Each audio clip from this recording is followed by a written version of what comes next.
Olá pessoal, tudo bem? Bem-vindos ao meu canal. Eu sou a Juliana Zendomênico.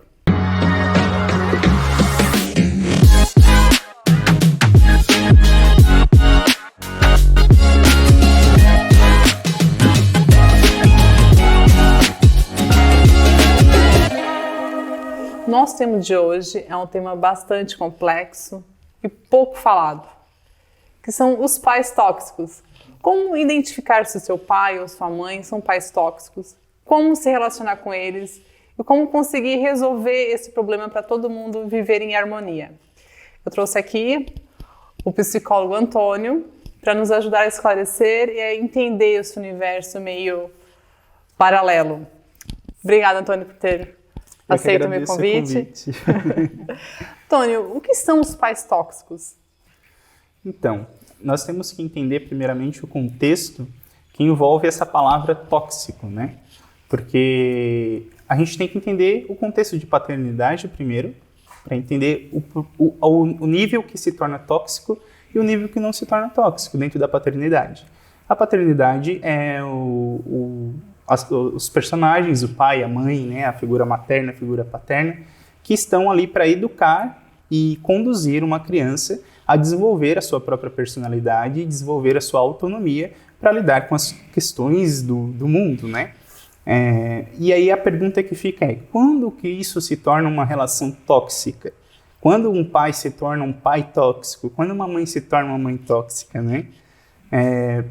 E aí o ponto que a gente tem que entrar é justamente isso, porque os limites da educação, eles são muito, muito vagos. A gente não aprende a ser pai, a gente não aprende a ser mãe. Ninguém nasce sabendo, né? Ninguém nasce sabendo. E aí o ponto que a gente vai entrar é justamente nisso, porque a criança, ela tem que se desenvolver as suas potencialidades, a sua personalidade, através das experimentações que ela tem com o mundo. E o pai tem essa função de guiar. Quando ele para de guiar para começar a competir, por exemplo? A competir, ou até mesmo fazer com que aquela criança satisfaça as necessidades pessoais dele, seja por um trauma, seja por algo que ele não conseguiu lidar bem, até mesmo na sua relação com o seu pai, com a sua mãe, essa relação começa a ser tóxica. Porque a criança, no início da relação que ela tem com o mundo, e as primeiras pessoas que ela vai ter um relacionamento que é afetivo, muito emocional, é justamente a figura paterna e a figura materna, né? Daí vamos entrar aqui em figura paterna e materna justamente porque hoje não existe uma configuração familiar única, né? De pai Sim. e mãe, existem várias configurações, então a gente entra justamente nesse papel da figura materna e figura paterna. E essa criança, ela se torna muito dependente dessas duas primeiras figuras que ela vai ter na vida dela. Então, essa é a relação que ela vai construir de forma mais íntima, mais doce, de maior afeto. E quando essas figuras maternas e paternas, ela acaba ferindo essa criança, seja por qualquer questão que eles tenham desenvolvido, né? Uhum. Porque o pai tóxico e a mãe tóxica, eles podem tanto ser assim, por questões de vivência que eles tiveram, de relacionamentos com os pais deles que foram tóxicos também, e eles acabam projetando. Repetindo, exatamente. Ou pode se dar também para algum transtorno psicológico que eles possam vir a ter. Uhum. Né? Só que quando eles começam a projetar isso nessa criança, acaba, ao invés de ter uma relação sadia, emocional, acaba adoecendo essa criança, psicologicamente falando, né? Gerando alguns traumas aí que muitas vezes na vida adulta pode ser até irreversível. Sim. E como que eu identifico quando o meu pai ou a minha mãe é tóxico?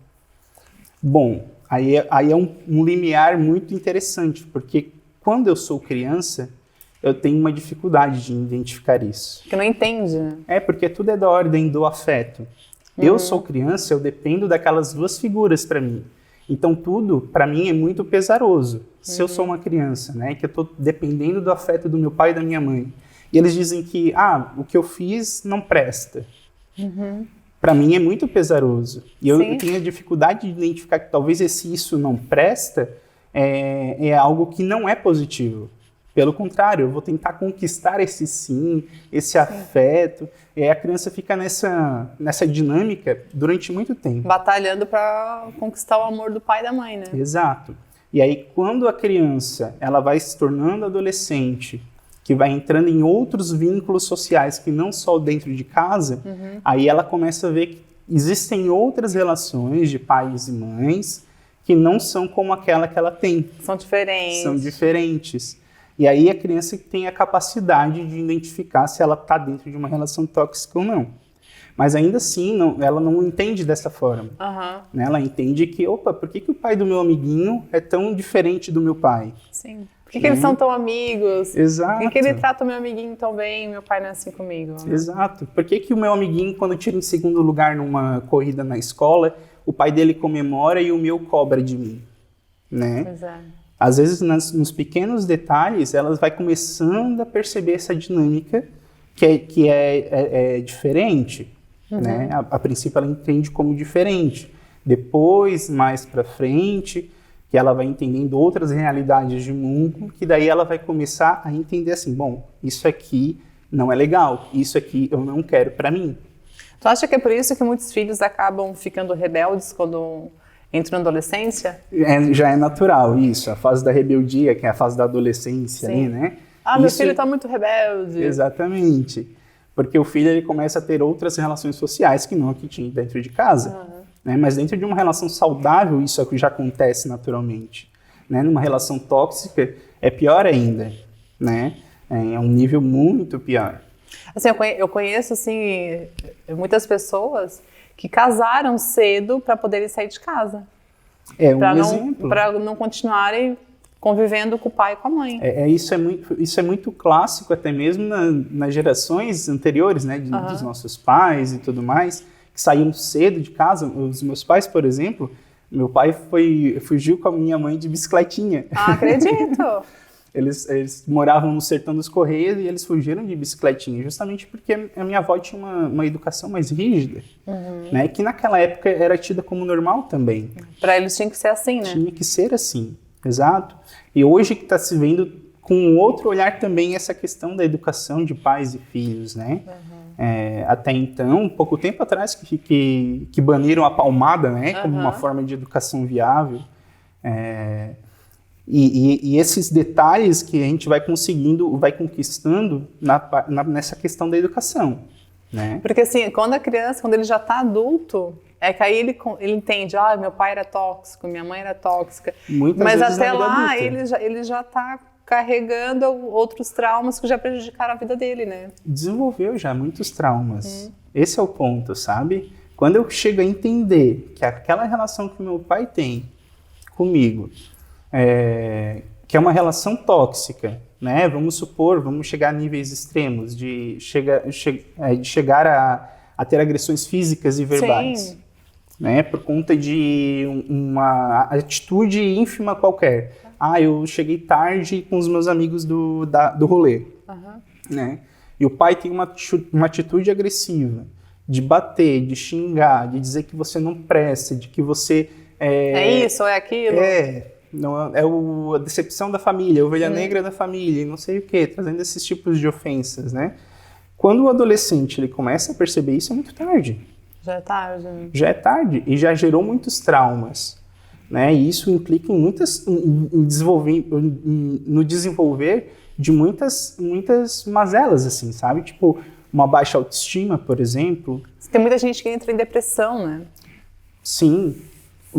A depressão é um dos sintomas mais clássicos, vamos assim dizer, né, de uma pessoa que sofreu de uma baixa autoestima muito grande. Né, e geralmente os pais tóxicos, eles causam isso. Né, uma baixa autoestima tão grande ao ponto de ter hoje adolescentes que se cortam. Adolescentes que participam daqueles jogos da baleia, de não sei o quê, justamente por conta disso. De buscar uma fuga para aquela dor, para aquele sofrimento que ela não está conseguindo lidar de forma autônoma, sozinha. Né? E, Antônio, tem muitos pais que, por exemplo, assim, que são assassinos, né? Que mutilam os filhos, que matam os filhos. Marcam de cigarro. Sim. Né? Como lidar com isso? Porque muitas vezes o vizinho sabe, os parentes sabem e ninguém faz nada. Esse é o ponto, né? Porque até que ponto eu vou invadir o contexto daquela família, né? E aquela criança não tem uma rede de apoio muitas vezes. Às vezes tem avó, o vô, mas... Fazer vista grossa, passa um pano, né? Passa um pano, porque deixa o meu filho educar, deixa o fulano de tal educar, né? Deixa que eles são pai, eles que cuidam, né? Eu só vou brincar, eu só vou... Sim. Né? E às vezes botam uma venda nos olhos, né?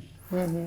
Só que o ponto é esse, sabe? Se alguém identifica, e provavelmente quem vai conseguir identificar esse tipo de atitude, geralmente quando há uma agressão, é os professores, a escola tem que estar muito atenta com relação a isso, sabe? Que é o segundo vínculo social que a criança vai ter. É o segundo depois pilar do da vínculo... criança. Exatamente. Então a escola tem um papel fundamental muitas vezes, de pegar e de perceber aquela criança, e acontece muito. Sim. Acontece muito. E aí a escola vai se direcionar para quem? Conselho tutelar. Sim.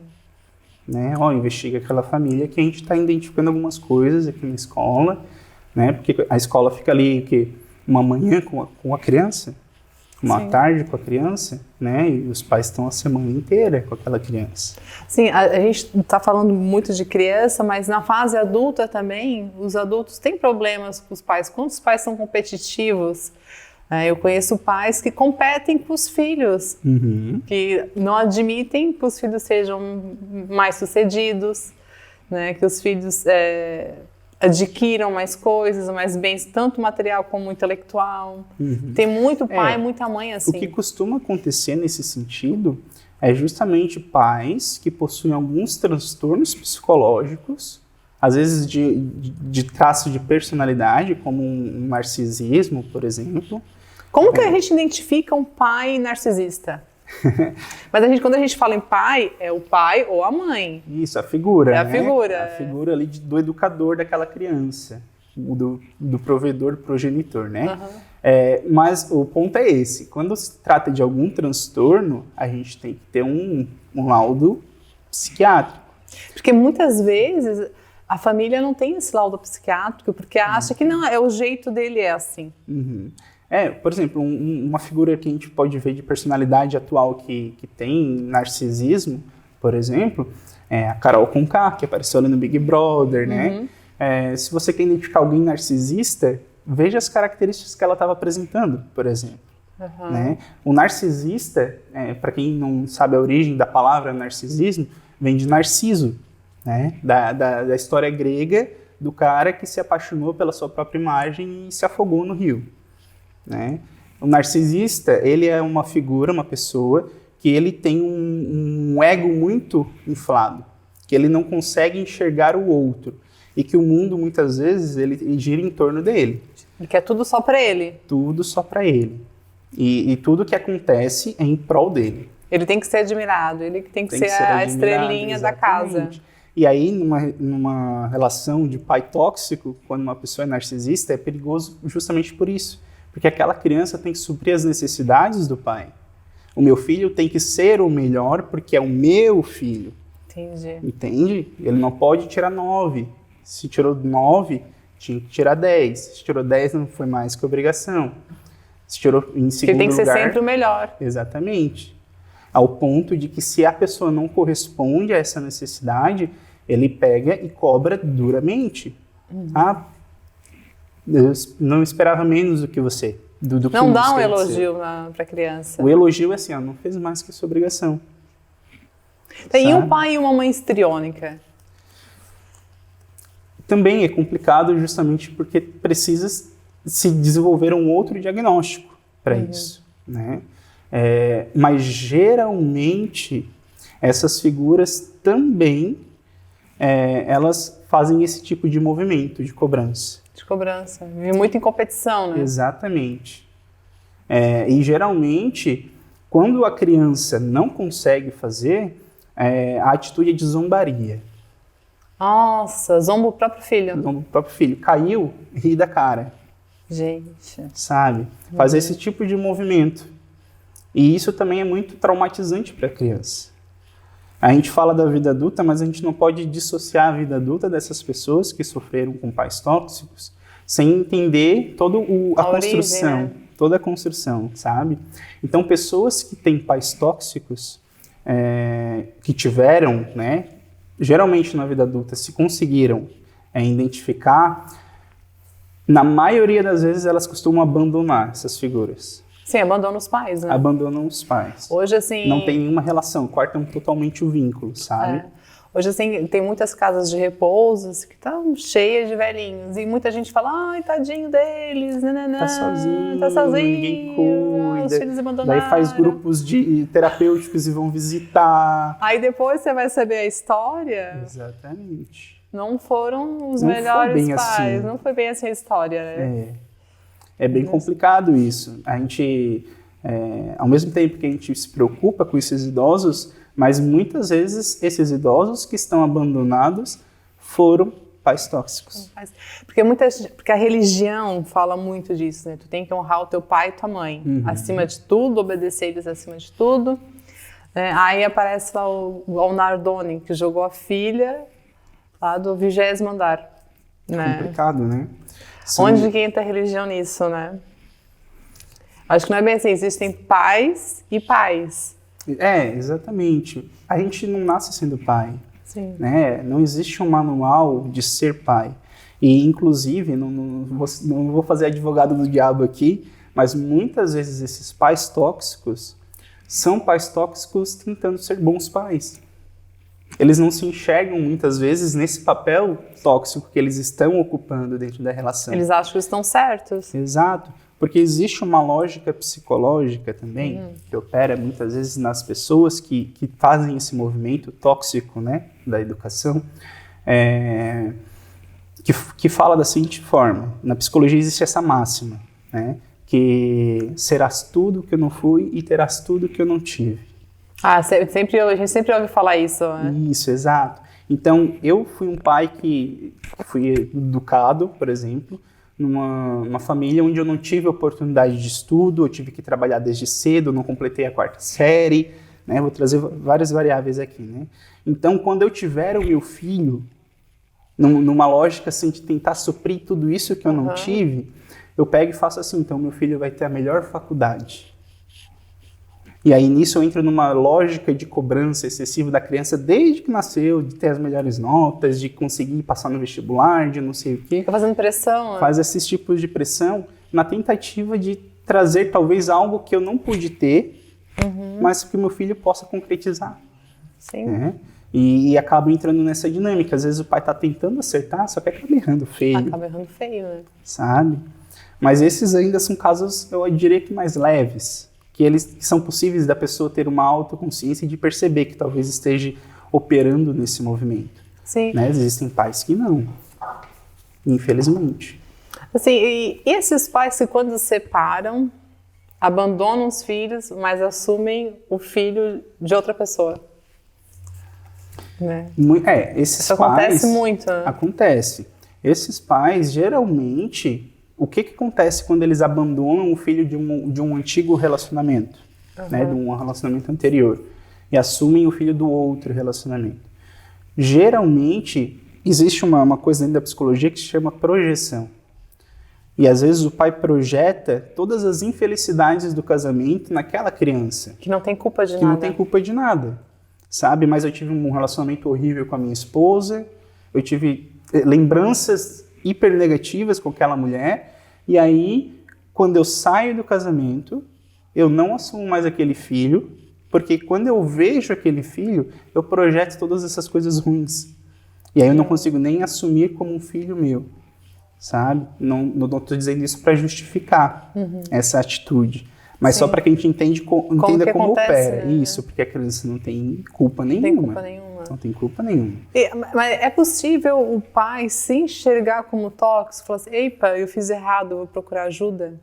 Ou a maioria, é raro isso acontecer? Geralmente os pais que tentam acertar, eles conseguem enxergar, muitas vezes.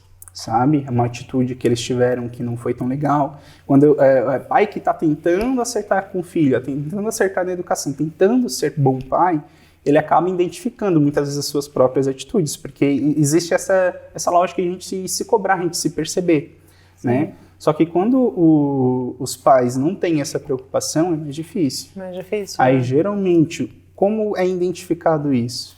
Ou na sua própria terapia, se ele porventura procurou terapia por algum motivo, ou se o filho vai para terapia.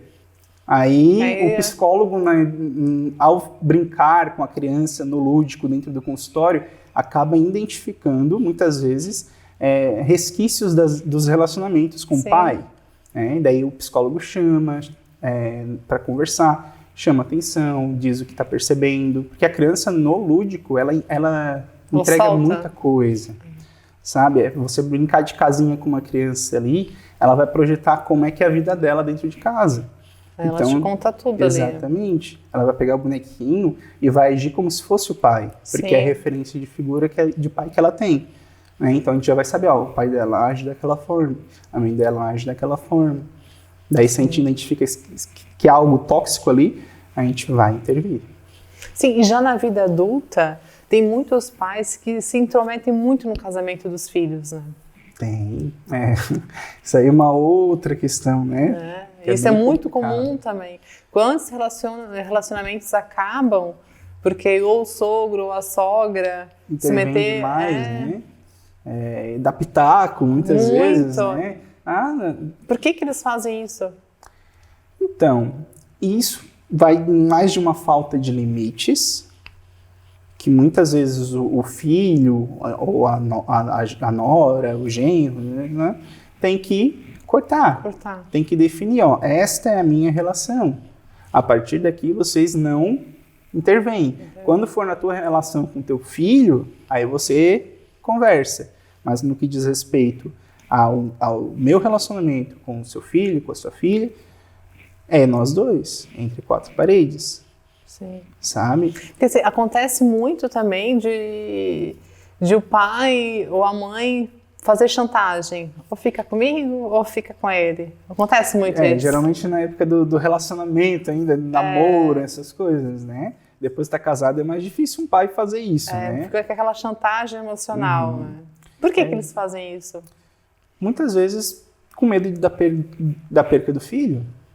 Às vezes eles entendem... Quer ter aquele domínio do filho, né? Exato. E, na verdade é multifatorial, né? Mas se a gente puder analisar assim brevemente, por exemplo, uma relação onde a mãe do rapaz, ela já não está num casamento bom com o marido.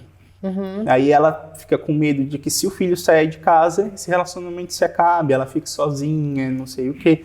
Aí ela acaba tendo esse apego emocional com aquele jovem que está se relacionando com uma outra pessoa e acaba intervindo demais nesse sentido, ao ponto de fazer chantagens. Isso prejudica demais o filho, né? Prejudica o próprio relacionamento, dos dois. Ele nunca vai ter um relacionamento saudável, né? Se for sempre assim, se a mãe já fizer uma vez, vai fazer sempre, né? Sim. Qualquer relacionamento, eu acho que ela vai acabar se metendo, né? Isso a gente está trazendo no papel da mãe aqui, mas poderia ser qualquer outro exemplo. Pode ser invertido, né?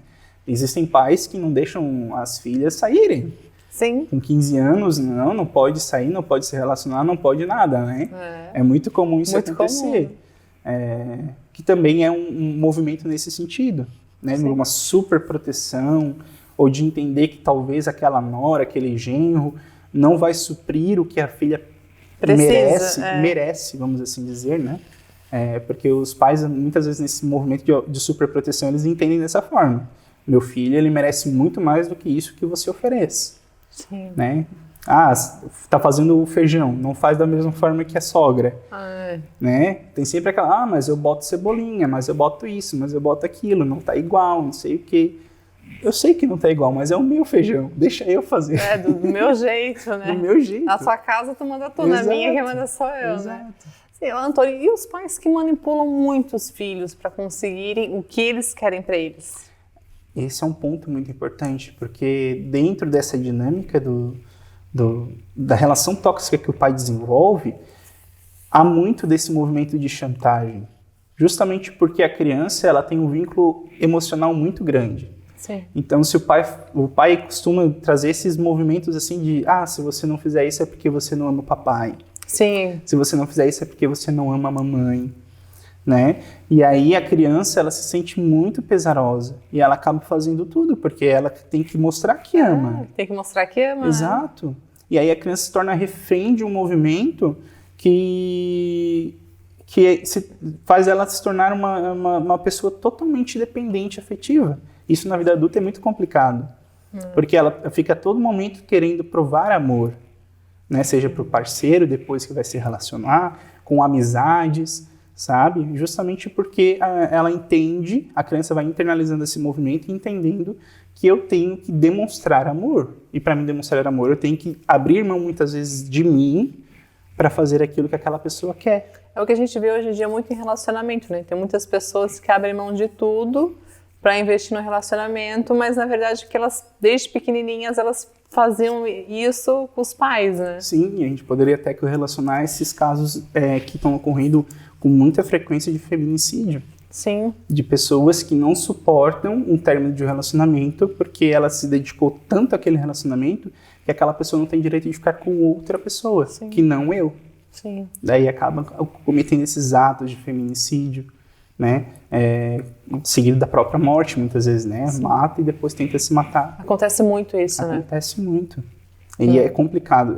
Vamos dizer que os pais tóxicos não são a causa, mas podem influenciar. Mas podem influenciar bastante, né? Bastante. E esses pais que, como é que eu posso te dizer, que punem os filhos psicologicamente? Não é porque eu sou psicólogo, né? Mas eu considero a punição psicológica uma das piores que tem, né? E justamente ela vem de encontro a uma construção. Porque como na infância é onde a gente vai construir a nossa personalidade, vai construir toda a nossa estrutura psicológica. Pais que fazem esse tipo de punição, eles estão construindo uma estrutura psicológica numa criança de uma forma muito frágil, sabe? E isso leva traumas para o resto da vida. Por exemplo, um pai que super cobra do filho, que não elogia quando a criança acerta, pelo contrário, faz aquele movimento que a gente já conversou. Sempre humilha. Isso, não fez mais que obrigação. Tá sempre humilhando. Cria uma criança com uma autoestima muito baixa, sabe? Uma criança que nunca vai enxergar algo positivo que ela faz. Nem na vida profissional dela, ela não vai conseguir ter uma vida profissional boa. Principalmente. Ela vai ser aquela que não vai parar em trabalho nenhum. Ela vai ter um movimento assim, vai estudar muito, vai tirar as melhores notas, mas não vai ter a capacidade de reconhecer que é um bom aluno. Uhum. Entende? Porque ela vai estar sempre naquela pressão de ser o melhor. Só que como nada é mais do que obrigação, entende? Sim. Esse ser melhor se torna o quê? Se torna nada. Se torna nada. Né? Sabe? E às vezes pode ser que ela seja bem sucedida profissionalmente, seja um bom advogado, um bom médico, porém mas não a vida vai ser reconhecer. Sempre cinza, né? Exatamente. E por isso que essas cobranças psicológicas, essas punições psicológicas são muito nocivas. Né? Na infância, repetindo, é onde a gente constrói a nossa personalidade.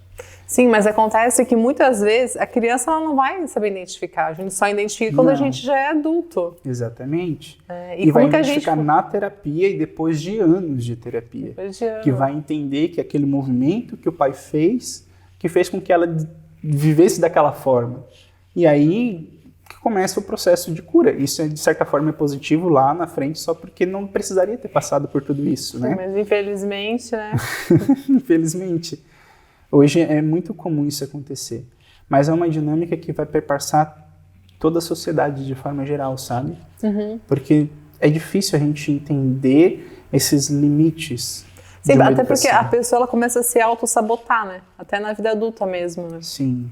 E não porque quer, né? Não é um movimento, quer, né? Vamos dizer, de tanto ela ouvir que você não vale nada, não é capaz. Exato. Não... E quando ela recebe um elogio, ela ainda não acredita. Sim. Não, nada a ver. Sei que você está falando. Não, eu nem sou bonita, né? Quantas mulheres com dificuldade de autoestima por causa disso? Sim. Né? Tem dificuldades. Sou estranho escutar um elogio. Tem muitas mães que competem, inclusive com as filhas, né? Tem muita competição nesse sentido, justamente também por uma questão de construção psicológica que opera também nesse período, né? A psicanálise que vai explicar bastante isso, né? Que existe o complexo de Édipo dentro do desenvolvimento psicossocial da criança, onde a menina ela se aproxima muito do pai, né? No sentido no sentido de preencher aquilo que talvez lhe falte, né? Então, por isso que é normal a menina ser muito mais apegada à figura paterna, né? E se a mãe ela tem um complexo narcísico ou ela é histriônica, ela vai sentir que ameaçada. A criança está competindo com ela, sabe? Então, isso se torna muito nocivo. Se a mulher ela tem esse complexo narcísico, é perigoso, porque a criança pode correr até perigo de vida muitas vezes, dependendo da intensidade, né? E muitas vezes, por exemplo, no caso do Nardoni, pode ter rolado um negócio assim. Hoje não tem um consenso, né, dos estudos que foram feitos posteriores, mas tudo indica que a mulher lá, né, ela que orquestrou tudo justamente... A madrasta, porque sentia que a criança competia com ela. Nossa. Sabe? Daí, juntando com um marido totalmente dependente, ele foi entrando na onda dela. Gente, como pode, né? Mas isso é uma coisa que acontece já de anos e anos e anos, de pai matar filho, filho matar o pai, os avós matarem os netos. Né? Até na época dos faraós, ali que a gente estava comentando, muitos faraós matavam os filhos. Os gregos também. Para os filhos não serem reis melhores. Né? Porque... Exatamente. E aconteceu o oposto também. Os filhos orquestravam coisas contra os pais justamente também por causa disso. Para tomar o poder. Para ter o poder, né? É complicado essas questões, né? Dentro dessa perspectiva social, histórica, se a gente for ver, dá para resgatar muitos casos, né? Sim. Então isso é algo transgeracional, vamos assim dizer. Sim. Antônio, uma criança não consegue identificar, mas quando a gente já está na fase ali adolescente, tá, aos 15, 16 anos, já consegue identificar quando o pai e a mãe é tóxica. Sim. Aí o que ele deve fazer, o adolescente? Sair de casa? A maioria, se casar, né? Pra sair de casa. A maioria faz isso. A maioria faz isso. Mas isso se torna muito complicado. O ideal é que esse adolescente, ele busque uma rede de apoio. Sim, não é sair de casa, né? Mas ele busque outras pessoas, outros adultos. Terapia também, né? A terapia sim, mas de qualquer forma a terapia ele vai ter que pedir para os pais lhe colocar lá no ambiente terapêutico, né? Como é adolescente, menor de idade, os pais têm que autorizar. Muitas vezes os pais não querem colocar, acham que o filho não tem problema. Sim. Né? Pode acontecer muito disso, de o pai achar que o filho não tem problema nenhum. Não, é bobice. Esse negócio tá chorando aí, engole o choro. Sim, acontece. Entende? Muito. Acontece. Então, o ideal é que esse adolescente, que tem hoje vínculos na escola, talvez em algum grupo de música que participe, né, nessas atividades extracurriculares, buscar uma rede de apoio. Sim. Com um adulto talvez de confiança que ele possa também partilhar algumas coisas que aconteçam, né, para que esse adolescente comece a encontrar recursos para lidar com isso. Muitas vezes os pais não entendem que eles estão fazendo algo negativo para aquela criança. Ele acha que está fazendo certo? Acha que está fazendo certo, né? E se eu não enxergo que eu estou fazendo errado, eu continuo fazendo. Antônio, eu conheço muitas pessoas que hoje já são adultos, né? Mas quando tinha lá seus 12, 13 anos, o pai e a mãe fez a mochilinha e falou assim, olha, segue o teu rumo porque aqui em casa tem uma boca a mais para comer e a gente não tem condição. Quantas?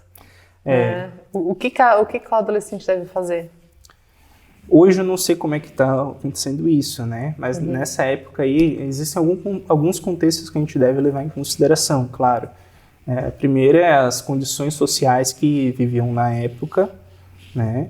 Também a questão da idade, né? Geralmente, por exemplo, na época da minha mãe, se ela com 18 anos estivesse solteira, ela já era solteirona, ia morrer viúva, ia morrer, né, solteirona e etc. Naquela época era assim, né? Naquela época era assim. Então, eles já tinham que se fazer adultos, mesmo estando numa fase de adolescência, e muitas vezes não tendo vivido uma infância, né? Sim. Porque na infância já trabalhava, já tinha que fazer faxina na casa de pessoas. Sim, sim. Né? Tem todo esse contexto social, mas se hoje atualmente acontece dessa forma, tem que ser muito bem visto, porque dependendo do contexto que estiver, pelo ECA, né? Pelo Estatuto da Criança e do Adolescente, isso pode configurar abandono. Né? Hoje sim, mas antigamente não. Antigamente não. Graças a Deus hoje tem o ECA aí que ainda protege muito as crianças Sim. e os adolescentes, né? Porém, tem que ser muito bem analisada a situação, sabe? Porque se há um abandono mesmo nesse sentido, às vezes por essa questão de toxicidade, de uma competição que o pai não quer mais ver o filho em casa porque se sente ameaçado pelo filho, essas coisas, alguma instituição tem que ser acionada. Sim. Né? Para tomar as devidas providências. Até mesmo o afastamento desse adolescente desses pais. Sim. Antônio, e esses pais que têm problemas com drogas, com álcool? Né? Hoje em dia eu acho que é menos, antigamente era mais. Né? O pai passava o dia inteiro no bar enchendo a cara, né? Ainda é muito presente. Hoje ainda é muito presente, né? Muda o nome, mas o evento é o mesmo, né? Hoje é pub, não é mais bar, mas ainda mesmo, acontece. Né? Enche a cara, Sabe? chega em casa. Enche a cara, chega em casa, daí pelo teor alcoólico que está dentro do organismo, a pessoa já está alterada, muitas vezes agride a criança, a mãe. E conviver com um pai alcoólatra, né? Com um pai viciado. É bem complicado. É bem complicado, né? É bem complicado, porque não é a pessoa, né? Muitas vezes essa pessoa que está alcoolizada, ela também tem um vício. Não tem um problema, né? Tem um problema que precisa ser tratado, né? Mas não justifica as atitudes. Então, mas às vezes ela não quer ser tratada e acha que o filho é obrigado a cuidar dela assim mesmo. Aceitar, né? Eu sou assim. A maioria pensa assim, né? É a síndrome de Gabriela, né? Sabe Gabriela, aquela novela? sei. Eu nasci assim, você sempre assim. Não existe isso. Né? À medida que eu sou um ser humano, eu tenho a possibilidade de mudança a qualquer momento da minha vida. Né? Por isso que a gente também deve encarar essa toxicidade dos pais como um evento que pode ser tratado, que pode ser sanado, melhorado. Né? Porque muitos filhos, eles têm medo de chegar para o pai e para a mãe e falar assim, olha, vamos ali fazer uma terapia. Credo, eu vou dizer isso pro meu pai me mata. A maioria é isso. Mas é bem isso, a criança, ela já vê que o pai é agressivo. Como é que eu vou dizer para ele que ele precisa de terapia? Ainda mais que existem todos os estereótipos da terapia, né? Tem gente que acha que é pra louco. A maioria acha que é. Principalmente as gerações mais antigas. Né? Hoje está se tornando até um movimento meio cool, assim, né? Hoje eu faço terapia. Legal, ainda bem às que vezes mudaram. Às vezes é legal os adolescentes eles conversarem assim, mas o meu é do psicodrama, o meu é da psicanálise. Sabe? Qual é a diferença do psicodrama com a psicanálise? Tu trabalha com psicodrama, né? Isso. Como que é um método de intervenção dentro do consultório. Né? Como que funciona isso? Por exemplo, existem abordagens dentro do consultório que elas são, que a gente chama de não diretivas. O que é não diretivas? Por exemplo, você está conversando comigo dentro do consultório, a gente está conversando, está trabalhando as questões suas, só porque em nenhum momento eu direciono a terapia. Se você chegar falando de um assunto hoje e na semana que vem falar de um assunto totalmente aleatório, eu vou deixar, sabe? Entendi. Tem abordagens que possuem métodos de intervenção. Eu quero trabalhar a minha ansiedade. Então nós vamos focar na tua ansiedade, vamos encontrar métodos para estar trabalhando, enfrentando ela, sabe? E desenvolvendo essa ansiedade, né? Desenvolvendo no sentido de sanando, né? E existem abordagens que não são diretivas, que se o paciente vier falar de uma coisa totalmente aleatória, não que a diretiva não faça isso também, ela vai fazer isso, só que se o paciente quiser. Né? Deixa bem à vontade, né? Hoje eu não quero tratar ansiedade não, hoje eu quero falar sobre tal coisa. Aí vai lá, começa a trabalhar as questões. E esse psicodrama, ele usa alguma forma de expressão corporal, alguma coisa ou não? Tem várias vertentes de se trabalhar o psicodrama, né? Hoje, a forma que eu trabalho, ela não exige tanto uma expressão corporal. Mas existem situações dentro do psicodrama que a gente pode até montar a cena daquilo que a pessoa está vivenciando. Sabe, vivi uma situação de toxicidade dos meus pais. Não, beleza, então como é que foi? Daí a pessoa conta a cena, a gente monta a cena, a gente pega objetos dentro da cena para poder fazer aquela cena novamente, para ela entrar dentro do papel do pai, para enxergar o que o pai está pensando naquilo, sabe? E aí a gente vai trabalhando dessa forma. Ela é mais direcionada, assim, né? Por isso que diretiva. A psicanálise, por exemplo, que é uma abordagem não diretiva, seria a associação livre. Você vai falando o que você quiser, eu vou te escutando, e à medida que eu vou identificando nuances, eu vou intervindo, mas bem de leve, sabe? São métodos diferentes, mas que alcançam os mesmos objetivos. O efeito final é o mesmo, né? Sim. É só a forma como o terapeuta vai estar abordando a situação com você. Antônio, e os pais pessimistas? Sabe aqueles pais depressivos, pessimistas, que estão sempre para baixo, querendo que o filho seja o pai deles, por exemplo? Ok. Que tem muito disso. Acontece muito disso. Tem muito disso, né? Na verdade, esses pais, muitas vezes, eles já sofrem de uma baixa autoestima. Porque tem muito pai e tem muita mãe que o filho é pequeno, tem lá seus 12, 13 anos, e ele quer ser ele o filho e quer que o filho cuide dele. Acontece muito isso. Tem pais que querem ser amigos dos filhos, né? Né? Querem ser amiguinhos, eles não entendem que o papel deles é de educador. Que eles são adultos e a criança é a criança que está sendo educada, que precisa ser guiada de alguma forma, né? E muitas vezes esses pais, por não entenderem a figura que eles ocupam dentro daquela relação, eles acabam confundindo as coisas. Muitas vezes sendo a criança e querendo que a criança seja o adulto. Sim, eu conheço muitos casos assim. Que a mãe ou o pai está em casa e é sempre deprimido, é sempre pessimista, e o filho tem que ir lá trabalhar, conseguir o dinheiro, trazer para casa e cuidar de tudo, como se fossem eles os pais. Muitas vezes isso também vem de algumas comorbidades, né? Às vezes o pai já é um pai depressivo, por exemplo, que não tem condições de pegar e gerir a família. Aí aquela criança acaba adultecendo, vou usar esse termo, né? Adultecendo antes do tempo. Aquele adolescente que já tem que trabalhar, que já arranjou um empreguinho na oficina do vizinho, né, que corta grama para conseguir um dinheirinho para sustentar a família. Muitas vezes porque esses pais também estão sem condições psicológicas para serem pais, né? E quando os adolescentes são pais? Que aí tem filhos muito jovens? Muito jovens, né? É um evento natural, né? né? Porque o adolescente ele está descobrindo também a sexualidade dele e acaba tomando atitudes não tão pensadas, né? Sim. Não tão bem pensadas. E aí eles entram dentro dessa dinâmica de tentar ser pai. Mas muitas vezes esses adolescentes acabam tirando mais de letra do que muitos pais aí, né? Hoje em dia sim, né?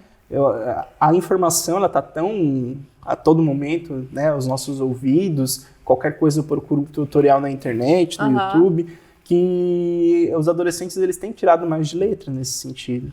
E por, às vezes, não entender tanto a responsabilidade que é, às vezes, cuidar de uma criança, eles acabam levando mais de boa, né? Acho que é de qualquer jeito, vai ali, vai fazendo. Porque antigamente, quando tinha filhos muito jovens, eles davam os filhos para os pais deles cuidarem. Exatamente. Isso era muito comum antigamente, né? Antigamente, tipo, 20, 30 anos atrás, né? Que não é tão antigamente. Que não é tão antigamente. Mas também os adolescentes eram obrigados a casar também, né? Eram obrigados a casar. Engravidou, agora vai casar. Né? E às vezes, quando o relacionamento não dava certo, pegava o filho, dava pra avó e pro vô e engatavam outro relacionamento. E esqueciam aquele filho, né? E esqueciam o filho, exatamente. Acontecia muito isso. E isso também é muito prejudicial para uma criança. Sabe? Por mais que dentro da perspectiva psicológica. Que aí, no caso, o pai e a mãe é um parente. Porque por mais que tenha uma perspectiva psicológica que opera dentro da figura materna e figura paterna, porque, por exemplo, eu posso ser dado para ser cuidado pelos meus avós, que psicologicamente eu vou acabar adotando aquelas duas pessoas como as figuras paternas e maternas minhas. Mas à medida que eu tenho a consciência de que eu fui abandonado pela minha figura original, né, o sofrimento ele acaba se tornando muito grande porque é um sentimento de rejeição. De rejeição. E essa pessoa, ele vai crescer e a vida vai ser toda rejeição. Conturbada, né? Exatamente. Tanto que qualquer relacionamento dela que não der certo vai ser muito sofrível, sabe? A pessoa vai ter muita dificuldade de lidar justamente porque ela vai associar que é esse movimento de rejeição, de abandono. Ninguém me quer, sabe? Eu tenho algum problema porque ninguém me quer, ninguém nunca me quis. Eu sempre fui rejeitado, né? Qualquer amizade, né? As relações afetivas, elas ficam muito fragilizadas. Por conta disso, né? Por conta disso. E essas pessoas, né, que acabam sendo adotadas em casas de adoções e descobrem, né, quem são os pais biológicos, né, depois de tantas pesquisas, uma coisa e outra, e muitos descobrem que os pais eram drogados, né, ou até mesmo que foram fruto de um estupro, né? Por exemplo, acontece muito isso, né? Depois que a pessoa descobre o motivo do qual foi abandonada, né? O trauma pode se iniciar dali para frente mesmo adulto? Pode, mas é uma questão mais subjetiva. O ideal é que quem adota uma criança e que decide contar que ela é uma criança adotada, quando a criança já não tem consciência suficiente para saber disso, que eles preparem muito bem essa criança para essa busca. Porque é natural essa criança querer buscar a origem. Saber, né? Saber a sua origem. É natural. Mas é importante trabalhar bastante a cabeça dessa criança no sentido assim, se prepare para o que vier, para a informação que tiver, sabe? O importante é tu entender que por mais que você tenha um pai que te abandonou, que te colocou no orfanato, nós somos uma família que te amamos muito. Geralmente a criança que é adotada, ela raramente entra dentro de uma família tóxica. Não, raramente, né? Raramente. Ainda bem. Porque são pais muito conscientes do que querem. E entendendo muito bem que o que eles têm que dar para aquela criança é amor. Né? Sim. E existe hoje todo um filtro também envolvido nisso que para um pai conseguir estar disponível para uma adoção, eles têm que passar por todo um critério aí bem seletivo mesmo, né? Sim. Então é importante que esses pais eles sinalizem para essas crianças que todo o amor que eles quiserem eles vão receber ali, né? E se preparem para a informação que vier. Porque pode ser que esse pai ele não queira de fato conhecer esse filho. E não queira nem contato, né? Contato, exatamente. Por isso que ele mandou para adoção. E aí a pessoa vai lá, descobre quem é o pai, vai atrás, muitas vezes, consegue o endereço, consegue o telefone e o pai não quer contato. Não quer contato. E pode ser que... Mas é a rara exceção, né? A gente não pode iludir uma criança nesse sentido. Mas pode ser que a pessoa queira... Até não tenha o contato ali, mas também não queira o vínculo paterno e materno, né? Sim, acontece. A responsabilidade disso. E os filhos, né, que foram feitos em laboratório, né, que tem só a mãe, por exemplo, né? Tu acha que isso pode trazer algum transtorno para a criança quando ela for crescer? Ela vai ver, eu não tenho um pai, eu tenho só mãe, como que eu fui feito? Eu acredito que transtorno não gere. Justamente porque a criança, ela elege uma figura paterna e uma figura materna. Né? Hoje existem muitos estudos que já comprovam isso. Né? A criança ela pode, por exemplo, ser abandonada pelos pais e viver só com uma avó. Sim. Certo? Desde o seu nascituro. Ela vai eleger aquela figura da avó como talvez a figura materna, muito provavelmente. Porém, dentro do convívio social deles ali, se tiver um tio, ela vai eleger como uma figura paterna. Sim. Sabe? Isso psicologicamente dá conta, para não desenvolvimento de traumas muito pesados. Sim. Né? Porém... o trauma maior é na convivência. É a convivência, exatamente. É como essa criança ela vai ser estimulada. Sim. Se ela for estimulada num ambiente de afeto, que provenha todas as necessidades afetivas, psicológicas dela, ela vai ter um bom desenvolvimento. É uma ilusão a gente achar que ninguém vai gerar algum trauma, sabe? A gente sempre se traumatiza de alguma forma, é natural isso. Dentro do processo de desenvolvimento, eu vou gerar algum trauma ou outro, vou passar por uma experiência que eu não vou saber lidar muito bem, né? E muitas vezes os pais até estão suprindo toda a necessidade ali. Porém, a criança passa por traumas que ela não espera passar. Sim. Né? Nem sempre eu consigo dar conta de tudo aquilo que me acontece. Porém, se tudo isso é suprido, raramente eu vou desenvolver um trauma muito grande dentro da psicologia, da psique de uma criança, sabe? Mas se o ambiente que eu estou vivendo é um ambiente tóxico, de competição entre pai e filho, sabe? Que está gerando alguma violência, seja ela verbal, psicológica, propriamente do toque, né? Isso gera muitos traumas. Sim. Muitos traumas mesmo. E Antônio, e a gente viu recentemente, né, um casal que se divorciou, tinham filhos, e a mulher se assumiu homossexual, foi viver contra a mulher, e o cara foi lá e deu 14 tiros nela. Como ele não pensou nos filhos dele, né? Como que vai ser a vida dessa criança daqui para frente? Quando o pai mata uma mãe, isso é muito comum, né? O pai mata a mãe mata o pai também. Justamente por essa, muitas vezes, não aceitação no relacionamento, nesses casos de feminicídio que acontecem muito. Então, é complicado. Se a criança ela tem uma consciência para entender tudo o que aconteceu, porque uma coisa é a criança ainda não ter uma consciência, noção, né? Não ter uma noção. Mas e aí você consegue trabalhar ainda muito isso no próprio desenvolvimento, trazer o tema de uma forma muito mais branda. Agora, se é um adolescente que já tem uma certa consciência de certo e errado, da violência, de toda a agressão, isso pode gerar muito trauma.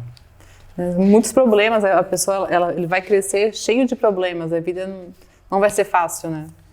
Se não tiver um acompanhamento, vai ser bem complicado, né? Muitas vezes, a criança ela já se sente culpada pela separação. E aí, se acontece uma morte, algo nesse sentido, imagina a culpa que a criança vai assumir de algo, claro, que ela não teve responsabilidade nenhuma, Sim. Mas, por exemplo, eu já sou o culpado pela separação dos meus pais. E aí meu pai vai lá e mata minha mãe? Eu sou culpado por essa morte? O pai não pensou nisso, né? Eles não pensam nos filhos. Principalmente se ele está com algum transtorno psicológico, afetivo nesse sentido, e que essa morte foi motivada justamente por isso. Sim. Ele está tão cego pelo sentimento que ele vai lá e vai matar. Sim. Ele quer acabar com esse sofrimento que ele deve estar passando ali. Sim. Então, é uma questão de honra para ele. Ou de honra, pelo machismo que hoje existe na sociedade, ou até mesmo pela não aceitação da separação. Como assim? Minha mulher me trocou por outra mulher ainda por cima? Sabe? Vai lá e mata e os filhos, né? É que sofrem mais, né? Exatamente. Antônio, muito obrigada por ter aceito o meu convite, ter vindo até aqui esclarecido esse assunto. De nada. Tão tabu, né? Que quase ninguém fala sobre isso. É verdade. É bem complicado esse Poucas assunto, pessoas falam sobre os pais tóxicos e existem muitos, né? Existem muitos por aí. Se você for, procure ajuda. Identifique se seu pai ou sua mãe é tóxico e procure ajuda. Espero que vocês tenham gostado e obrigada. Tchau!